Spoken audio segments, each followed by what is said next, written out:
necesitan un bastón. Y hay imbéciles, dice Sabater, de muchos tipos, ¿no? Hay imbéciles intelectuales, hay imbéciles morales, que son los peores, los que en realidad necesitan que otro les diga si está bien o está mal lo que hacen, ¿no? Son estos que antes de tomar una decisión hacen una encuesta en el barrio. Que dicen, mi marido me dijo esto, ¿qué tengo que hacer? ¿Lo tengo que dejar o no lo tengo que dejar? ¿Qué hago? ¿Me separo o me quedo? Y entonces van llevando una estadística de qué es lo que dice la mayoría para decidir qué hacen. Y lo peor de todo, ¿no? Todos somos un poquito imbéciles en algunos aspectos. Lo que pasa es que hay algunos que son más imbéciles que otros. ¿Qué quiere que te diga? ¿El sentir lástima o sentir odio o tener temor es algo que viaja en familia?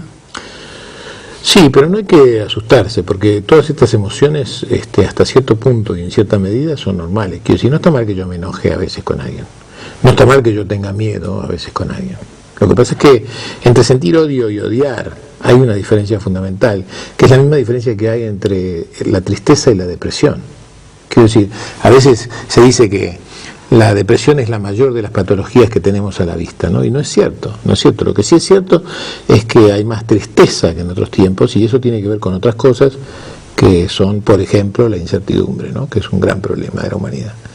Pero si es cierto que la tristeza es como caerse en un pozo, en mitad de camino, la depresión es quedarse a vivir allí.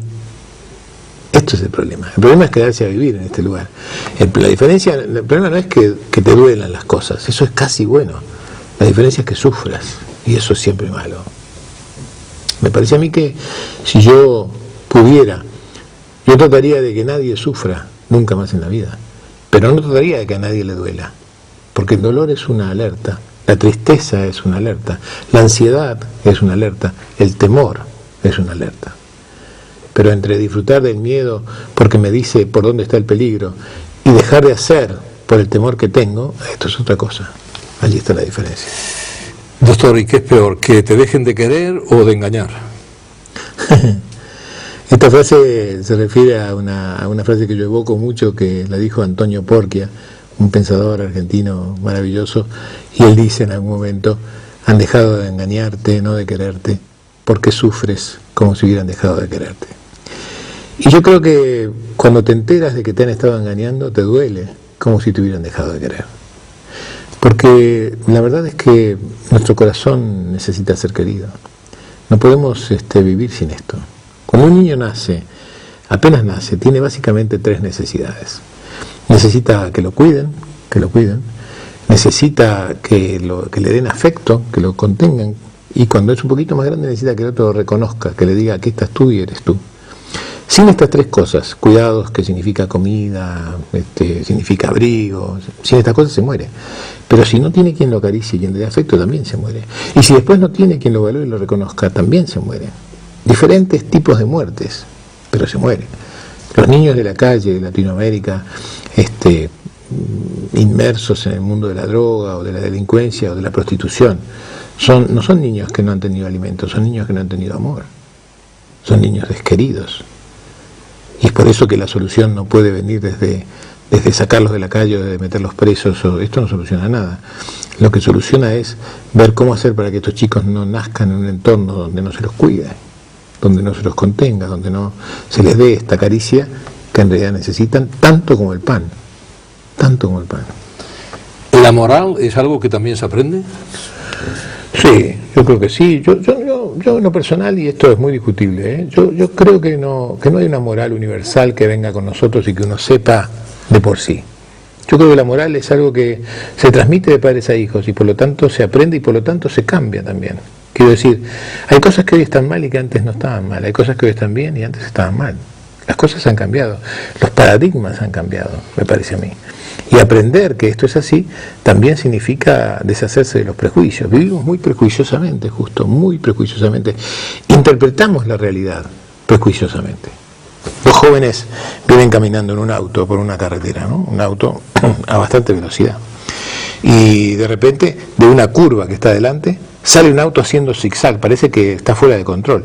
Los dos se asustan mucho y se arriman mucho a la derecha para no chocar, y finalmente el otro auto controla el vehículo y se pone del lado izquierdo. Al acercarse al auto que viene, ellos se dan cuenta que es una mujer la que maneja. Y entonces la mujer le dicen: ¿pero por qué no vas a lavar los platos tú? ¿Por qué no te quedas en la cocina en lugar de manejando? Y la mujer baja la ventanilla y le dice, cerdos. Y entonces ellos le dicen, vaca. Y entonces ella sigue su camino y ellos siguen adelante. Cuando ellos doblan la curva, se llevan por delante una manada de cerdos que había en la ruta y que la mujer quería avisarles que tengan cuidado con ellos. Este es el prejuicio que a veces nos lleva a caminos miserables, ¿no? No querer entender qué nos está diciendo el otro cuando nos dice y no querer saber qué es lo que nos está diciendo el otro cuando nos muestra. Doctor, y si a mí me dan a elegir entre usted y yo, y me elijo yo, ¿me pueden llamar egoísta? Yo creo que posiblemente egoísta sea una palabra razonablemente apropiada. Lo que pasa es que no es un insulto, en todo caso. En todo caso, yo creo que en este planteo y tal como lo haces, me parece que hay dos cosas a considerar. Primero, miserable aquel que te dé a elegir entre tú y el otro. Miserable aquel, ni tú ni yo. Miserable aquel que te diga que tienes que elegir entre tú y yo. Porque lo primero que yo diría a quien me dé a elegir entre tú y yo, lo primero que yo diría es los dos. Entre tú y yo, los dos. No, tienes que elegir, los dos. No, pero tienes que elegir a uno, los dos. ¿Sabes cuándo no podría elegir los dos? Cuando eres tú el que me dice tú o yo. Ahí no puedo elegir. Si eres tú el que me dice tú o yo, entonces te digo yo. Si eres tú el que me da a elegir. Pero si es otro, entonces yo voy a defender el nosotros, a como dé lugar. Sobre todo si eres tú. Digo, tú y yo tenemos algo que ha pasado entre nosotros, tenemos un vínculo, que ha pasado en nuestros antecedentes comunes, que ha pasado en las cosas que nos unen, que ha pasado en todos estos años de conocernos, que ha pasado en este, perdón si lo denuncio, en este amor que nos tenemos, que para un estúpido puede representar cosas prohibidas, que dos hombres se amen, y para nosotros significa el valor que tiene la amistad. Pero si alguien me da a elegir entre tú y yo voy a defender en nosotros, y estoy seguro que tú lo defenderías conmigo. Pero si tú me das a elegir entre tú y yo, entonces estamos en problemas. Trataré de convencerte que es nosotros, y si no puedo, te diré, si me lo pones así, entonces entre tú y yo, yo. ¿Y se puede amar al prójimo como a uno mismo? Bueno, es una hipótesis ideal, digamos, ¿no? Es una hipótesis ideal. Yo, en lo personal, creo que se debe poder, porque si uno lee la vida de la Madre Teresa de Calcuta, si uno lee la historia de Gandhi, si uno lee la historia y la muerte de Luther King, uno empieza a pensar que alguien ha podido, ¿no? Que alguien lo ha hecho.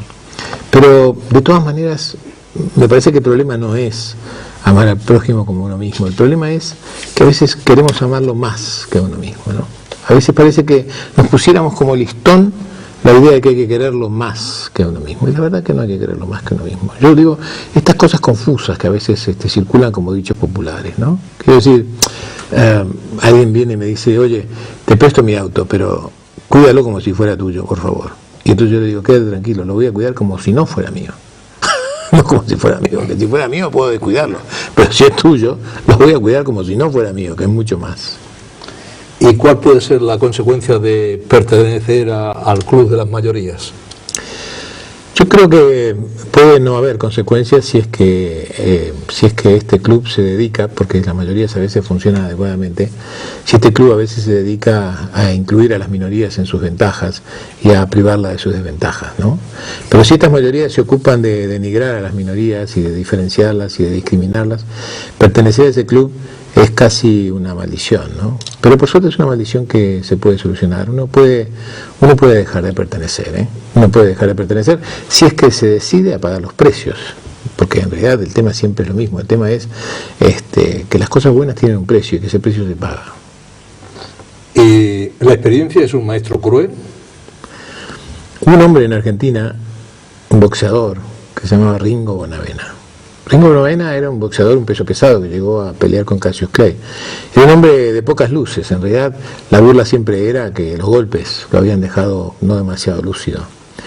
Pero Bonavena decía, la experiencia es un peine que te regalan cuando te quedaste calvo. Decía Bonavena. Y en ese sentido es la crueldad, ¿no? La crueldad de la experiencia es que quizás te llegue cuando no te puedas valer de ella. Pero, y acá está el pero y es la ventaja, puedes transmitirle a otro tu experiencia que quizás pueda, ojalá, tenerla en cuenta. No va a poder usarla, pero la va a poder tener en cuenta. Va a poder recordar, mi abuelo me decía, mi papá me decía. Mi mamá murió hace